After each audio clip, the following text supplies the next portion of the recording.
Doamne, cine mă la ora asta? Cine naibii la ora asta? Ok. Cine mă la ora asta, Doamne? Da, bună ziua? Bună ziua! Ce doriți? Am un colet pentru Marius Pârvu. Pentru mine chiar nu așteptam nimic de la ce? De la YouTube. De la YouTube? Nu, sincer, nu așteptam niciun colet eu.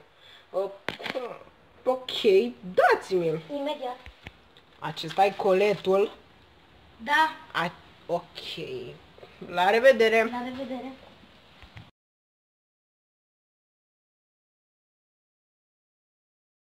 În sfârșit am primit ceva de la YouTube, frate.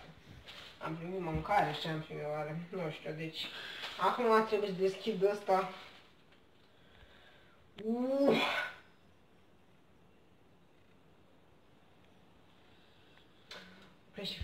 Și dragii mei abonați, prieteni, tovarăși, hai să vă arăt ce am primit eu de la YouTube. Să fiți foarte atenți.